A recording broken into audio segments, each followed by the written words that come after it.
लेकिन क्या उम्मीद इससे की जाए? गौरव सावंत और जानकारी के साथ हमारे साथ जुड़ रहे हैं। गौरव, कुछ निकल कर आ पाया 3 घंटे की इस बातचीत में?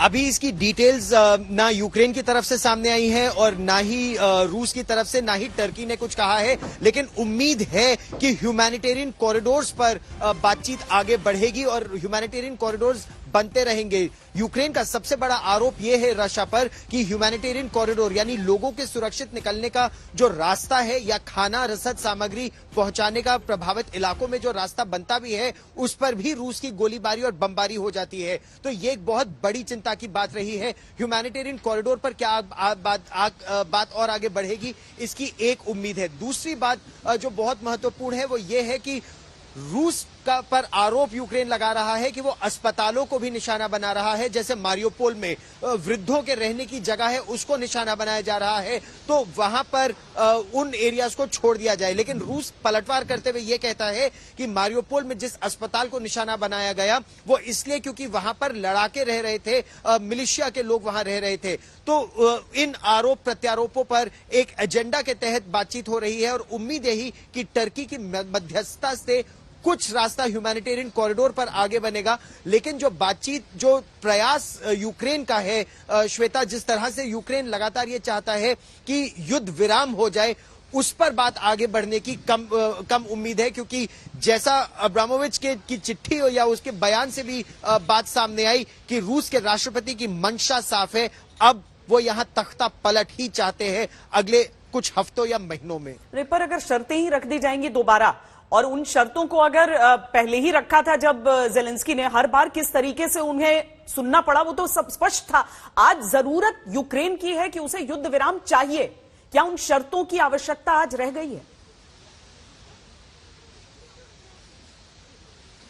यूक्रेन ने अपनी तरफ से तो यह भी कहना शुरू कर दिया है कि यूक्रेन अब नॉर्थ अटलांटिक ट्रीटी ऑर्गेनाइजेशन का, नेटो का सदस्य नहीं बनेगा। न्यूट्रलिटी पर वो मान गए हैं। लेकिन अगर यही बात वो 1 महीना पहले या 34 दिन पहले कहते तो संभवतः युद्ध की नौबत यहां तक नहीं आती। लेकिन इस समय इस तरह की बात क्या रूस को संतुष्ट करेगी? क्योंकि ऐसी परिस्थिति में जब रूस की सेना इस समय मारियोपोल शहर के अंदर है, लेकिन दूसरी तरफ यूक्रेन का भी यह कहना है कि वो पलटवार करते हुए डोनेट्स्क के एक इलाके में उसने एक शहर पर कब्जा करने का प्रयास किया है, जिसमें उसको कुछ सफलता मिली है। ऐसी परिस्थिति में बातचीत कैसे चलेगी ह्यूमैनिटेरियन कॉरिडोर के अलावा, ये एक महत्वपूर्ण प्रश्न है। वो भी तब जब खबरें इस तरह की भी आ रही है कि जो शांति की बात करता है उसको जहर देने की साजिश रची जाती है या उनको जहर, विष सा कुछ उनके खाने में मिला दिया जाता है। तो इस तरह की इतनी युद्ध के मैदान से खबरें आ रही है कि शांति बहाली और शांति की पहल भी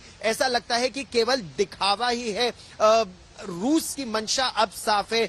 जब वो कीव के मुहाने तक पहुंच गए हैं, उत्तर, आप तो खुद इरपिन, बूचा, ब्रोवरी के इलाके में रिपोर्ट कर चुकी है, तो जब उस मुहाने पर अब रूस की सेना है, अब देखना यह होगा महत्वपूर्ण कि क्या रूस आगे बढ़ता है या आसपास के इलाकों में ही वो अपने तंबू गाड़ के या ट्रेंचेस बनाकर थका देता है राष्ट्रपति ज़ेलेंस्की और उनकी सत्ता को, कि अंदर से ही राष्ट्रपति ज़ेलेंस्की को बदलने की मांग होने लगे। क्योंकि लोग अब यहां थकने लगे हैं। आज 34वें दिन पहली बार, श्वेता, लोग अपने घरों से बाहर निकले हैं, बाजारों में उन्होंने आने का प्रयास किया है, क्योंकि एयर रेड सायरन के बावजूद इतनी थकान, इतनी घुटन लोगों के घरों के अंदर होने लगी थी कि उन्होंने बोला अगर दोनों ही तरह मरना है तो जी कर मरे।